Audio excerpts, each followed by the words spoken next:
I pride myself in being a respectful person. A lot of things were said about me on YouTube because that's how I found out that my marriage had ended, on YouTube. Yeah, I didn't know that my marriage had ended. Yeah. Let's just stop here for a minute. What do you mean you didn't know your marriage had ended? You were just browsing YouTube. You were looking for Beyonce videos, and then you saw. I mean, come on. Well, the man in question traveled and was supposed to be away for a while, and was supposed to come back. And a few days after the man traveled, my phone was buzzing. I received messages from people saying, "What's going on? Are you okay? Why didn't you tell me that there was something wrong? Blah, blah, blah, blah, blah, blah." Then I'm like, what are all these links they are sending me? And I'm like, Ruma, Isabel, let's go. Something's up. Let's put YouTube for me. And I'm there typing my name. And before I'm done typing my name. So, but after the whole thing ended and he became my ex, yeah. We did. Yeah, we did. Why didn't you tell me that it was like this? Like you didn't ask. Videos just start coming up. Stella's dead marriage crashes. Karma, this, that. There's Stella in this, that. I'm like, wait, what? I didn't know that, And I called, we had a conversation, and even at that time, I still didn't know that anything like that had happened until I got the final call to say, no, I'm not coming back. This is, I'm like, oh, wow, okay. I don't want to go into full details. Ted, you don't do this to me. I've never talked about this or mentioned this, So it's, of course, every marriage has issues. And people don't know how it all started, what impressions were created, what was said, what was not said. I'm not even going to, out of respect for all parties involved, there are some things that I'll just probably leave as is. But one thing I will say though is that it's important for you as a human being, random things, but my private life, I'm very private. So we're not enemies. We actually talk, but I don't come out to say, those that are and saying that I did this to her, I did that. We are talking now, we're friends, because that's the expectation. We are friends. We'll even start posting ourselves and oh darling, oh baby. Okay.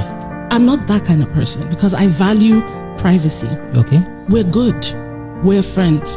We have been talking even before people ever thought that. Like when all of this was going on, when all the media wahala was going on, we had already started talking because we had a common denominator. Okay. Her child. Okay.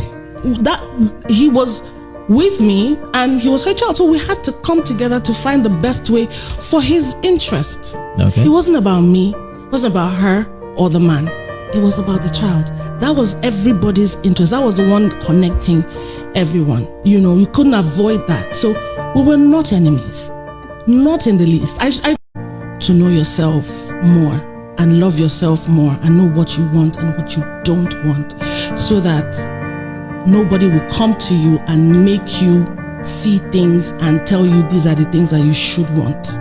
Because if you don't have that strength and identity of yourself, someone who is supposed to be that person for you can decide who you should be and how you should be. But the whole thing has polarized people, friends, family members, in-laws. Like, I'm on this person's side, or I'm team this, I'm team that. That's why I really don't talk about it. It's not as if I'm scared of anything. No, it's done. Some people are even wondering, are they still married? No, I'm not. I'm divorced. I'm single. This is the first time I'm saying it categorically. Because according to what you told me, you guys are not even enemies. We're not. I have not. There's a way you present something, people will think you're just trying to defend yourself and make yourself look good. And I'm a private person. I do videos talking about it. I show you some things ahead. Yeah, you and Doris Simeon, you're not enemies. We're not enemies. So I laugh now because when you said common denominator, I thought it was the man. No. And because according to my own mathematics, my emotional geometry, I am thinking that if two women who are ex-wives of a guy bond together, then it must be that it is the man. There's something about the man, because it cannot be it must be that they have finally seen something about the man on which they can compare and share notes. Otherwise they wouldn't be friends. Think with me here. Yes, because it must be that, because it couldn't have been that in the beginning when he left her and he was with you, it couldn't have been that you and she at that point were friends. No, we were not. You couldn't have been. I just seen her like 2 or 3 times. Yeah. It could have only been after he left that you now looked and she now looked. And you guys like, wait, we are not enemies here. So it wasn't when he left that we became friends. Okay. He was still there when we were cool. When I say friends, it's not as if we go out to lunch dates or go shopping together.